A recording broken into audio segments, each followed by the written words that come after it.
কতক্ষণ লাগে বাথরুমে? চলো তাড়াতাড়ি, সবাই বাইরে অপেক্ষা করছে।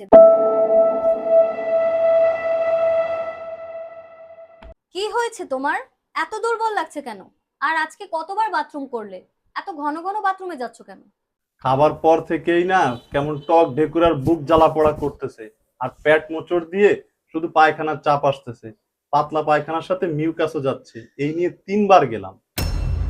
ভাই আমাকে মাফ করো, আমার পক্ষে আজকে বাইরে যাওয়া সম্ভবই না। পেটের অবস্থা খুবই খারাপ, খুবই দুর্বল লাগতেছে। আমি পারবো না ভাই আজকে বাইরে যেতে।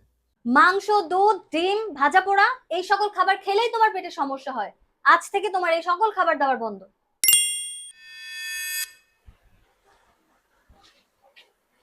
এইগুলা খেতে হবে?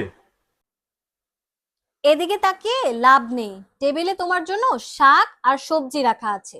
এসব তেল মশলা ভাজা পোড়া মাছ মাংস খেলে তো তোমার বুক জ্বালা পোড়া করে, টক ঢেকুর আসে এবং ঘন ঘন বাথরুম হয়। আর তুমি দুর্বল হয়ে পড়ো।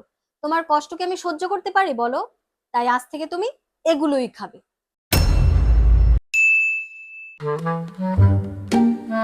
আরে আরে, কি খাচ্ছ এসব? তোমার তো পেটে সমস্যা হবে। আর ভয় নেই, আমি এখন খাচ্ছি হজম সাথী। এই দেখো আমি খাচ্ছি টক ঢেকুর, বমি বমি ভাব, বুক জ্বালা পোড়া, হজমের সমস্যা আর হচ্ছে না। বারবার বাথরুমেও যেতে হচ্ছে না, আর মিউকাস তো যাচ্ছেই না। এর আগেও তো কত কিছুই আনলে, কোনো উপকারই তো পাইনি, শুধু শুধু টাকা নষ্ট হয়েছে। আরে আমি কি এত বোকা? আগে 290 টাকার স্যাম্পল অর্ডার করেছি, খেয়ে দেখবো যদি পরিবর্তন হয় তাহলে ফুল কোর্স অর্ডার করব। এখন তুমিই বলো আমার পরিবর্তন হয়েছে? হ্যাঁ হয়েছে। তাহলে এর ফুল কোর্সটা অর্ডার করি আমি। অবশ্যই করতে পারো। তুমি নিশ্চিন্তে খেতে পারছো, ঘুমাতে পারছো, তোমার সকল কষ্ট দূর হয়েছে।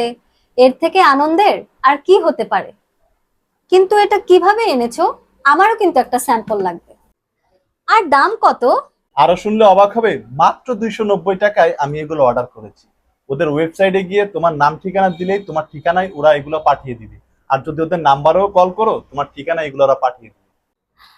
তাহলে আমার জন্য একটা স্যাম্পল অর্ডার করো।